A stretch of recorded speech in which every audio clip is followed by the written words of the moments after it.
क्या पढ़ना है? चलिए, तो पिछली क्लास में हमने कार्बन्स के बारे में पढ़ा था और आज हम लोग स्टार्ट करेंगे हाइड्रोकार्बन। पेपर के हिसाब से यह एक तरीके का बहुत अच्छा टॉपिक होता है हाइड्रोकार्बन।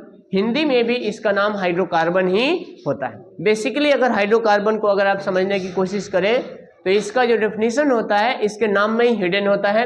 यहाँ पे देखिए क्या मिला है, हाइड्रो, तो ये बना है भाइयों हाइड्रोजन से, और ये है क्या चीज, कार्बन,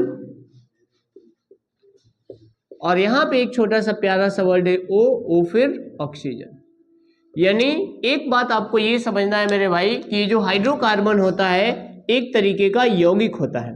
हाइड्रोकार्बन क्या होता है? एक तरीके का यौगिक होता है, कंपाउंड होता है, और यह एक ऐसा यौगिक होता है जिसके अंदर कार्बन, हाइड्रोजन तथा ऑक्सीजन होते हैं। यानी आप यूं कह सकते हैं कि कार्बन, हाइड्रोजन और ऑक्सीजन के संयोग से जो नए यौगिक बनते हैं उन्हीं यौगिकों को क्या कहते हैं? हाइड्रोकार्बन कहते हैं। अब ये हाइड्रोकार्बन मेरे भाई जो होता है वो दो टाइप का होता है। कितने टाइप का होगा? पहला होता है सैचुरेटेड हाइड्रोकार्बन और दूसरा होता है अनसैचुरेटेड हाइड्रोकार्बन। अगर इसी को शास्त्रों में कहा जाए तो इसको कहा जाता है संतृप्त हाइड्रोकार्बन, और इसको कहेंगे शास्त्रों में कौन सा?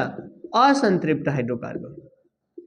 बेसिक सा मतलब आपको याद ये रखना है मेरे भाई कि हम सब जानते हैं कि जो कोऑर्डिनेशन कंपाउंड होता है, सहसंयोजक यौगिक होता है, यह तीन तरीके का बंधन बनाता है, एक सिंगल बॉन्ड वाला, एक डबल बॉन्ड वाला और एक ट्रिपल बॉन्ड। जब सिंगल बॉन्ड वाला कंपाउंड बनता है तो सिंगल बॉन्ड वाले कंपाउंड को क्या कहा जाता है? संतृप्त हाइड्रोकार्बन। डबल बॉन्ड और ट्रिपल बॉन्ड वाले कार्बन को क्या कहा जाता है? असंतृप्त हाइड्रोकार्बन। यानी ये होता है कौन सा बॉन्ड? सिंगल बॉन्ड, बिल्कुल हम लोगों की तरह। और ये होता है कौन सा? डबल बॉन्ड, और ये होता है टी में स्माइल होना चाहिए ना तो वही वो करेंगे, ट्रिपल बॉन्ड। तो ये जो सिंगल बॉन्ड वाला कार्बन होता है, इस सिंगल बॉन्ड वाले कार्बन का नाम एक स्पेशल नाम दिया जाता है, इसको कहा जाता है मेरे भाई अल्केन। क्या नाम होता है इसका? अल्केन। डबल बॉन्ड वाले का नाम होता है अल्कीन, और जो ट्रिपल बॉन्ड वाला होता है इसका नाम होता है अल्काइन।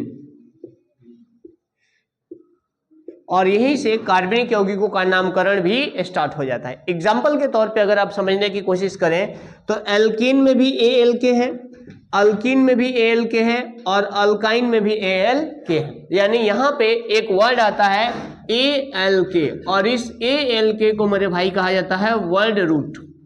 क्या कहते हैं इसको? Word root. अब ये वर्ड रूट क्या होता है? यह हमेशा डिपेंड करता है कार्बन की संख्या पे।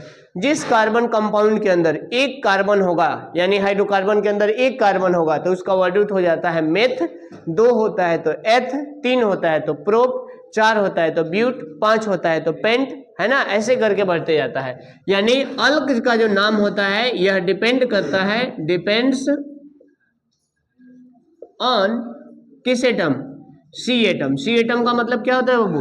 कार्बन एटम पे डिपेंड करता है। अब ये कार्बन एटम की संख्या इधर हम लिखेंगे कार्बन की संख्या, और इस साइड में हम लिखेंगे इसका क्या चीज बाबू? नाम। यदि कार्बन की संख्या 1 हो तो इसका नाम होता है मेथ, 2 हो तो होता है एथ, 3 हो तो होता है प्रोप, 4 हो तो होता है ब्यूट। अब इसको बट मत पढ़ना नहीं तो पिटबो करेंगे। 5 हो तो होता है पेंट, 6 है तो होता है हेक्स, 7 हो तो होता है हेप्ट, 8 हो तो होता है ऑक्ट, 9 हो तो होता है नॉन, और 10 हो तो होता है बाबू डेक। यानी कार्बन की संख्या 10 तक अगर आप याद रखते हैं तो 10th क्लास में जितने भी कार्बनिक यौगिक आपको पढ़ना है, हाइड्रोकार्बन के बारे में पढ़ना है, उसको आप आसानी से समझ सकते हैं। बेसिकली ये चीज ध्यान देना है कि अगर कहीं भी कार्बन की संख्या 1 दिखे तो वर्ड रूट की जगह क्या आएगा? मेथ। यानी जहां जहां अल्क है वहां क्या लग जाएगा? मेथ। जहां जहां ये डबल बॉन्ड वाला लिखेंगे तो क्या लगेगा? एथ। यहाँ पे ऐसे करके होगा। ठीक है, कोई डाउट इसमें? अब समझो इसका एक होता है सामान्य सूत्र जो कि आपके पेपर में पूछा जाता है। एल्केन का सामान्य सूत्र होता है CnH2n और +2।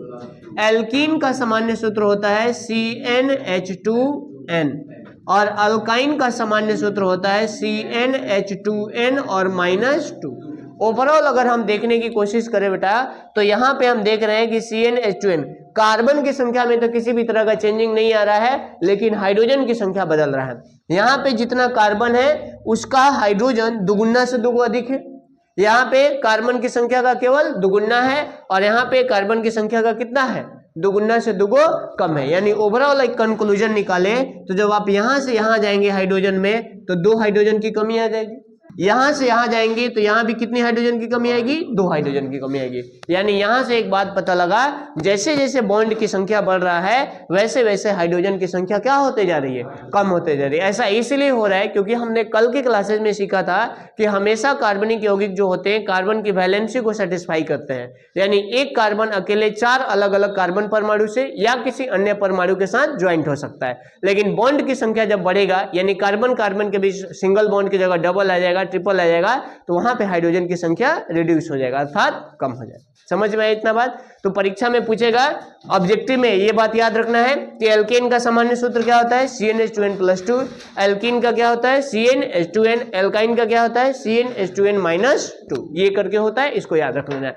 अब नेक्स्ट स्लाइड में हम लोग सीखेंगे कि इसके बाद कैसे इसके द्वारा नए यौगिकों का निर्माण होता है, कैसे इसका संरचना सूत्र आता है और किस तरीके से आपके पेपर में क्वेश्चंस नोट करिए।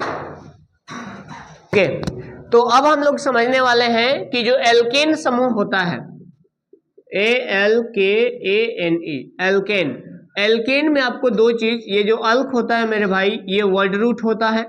वर्ड रूट का मतलब समझते हैं आप लोग, अभी मैंने बताया था। और एन जो होता है यह सफिक्स होता है। एन क्या होता है, जहां कहीं भी मेरे भाई एन लगा होगा, जहां कहीं भी एन लगा होगा वह हमेशा और हमेशा दिखाएगा किस बॉन्ड को, तो सिंगल बॉन्ड को। कौन से बॉन्ड को दिखाएगा, सिंगल बॉन्ड, एकल बंधन को दिखाएगा। और यह एकल बंधन जो होता है कार्बन और कार्बन परमाणु के बीच में होता है। अब यहाँ पे हमने देखा था कि इसका सामान्य सूत्र जो होता है एल्केन का,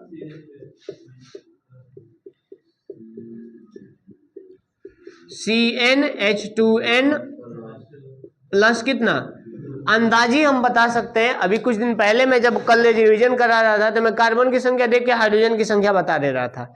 Cn यानी कार्बन 2 गो, हाइड्रोजन 2 दूना 4 2 6 गो हो जाएगा। कैसे समझो अगर हम n का मान 1 रख दें, n का मान कितना रख दे भाइयों, 1 रख दें,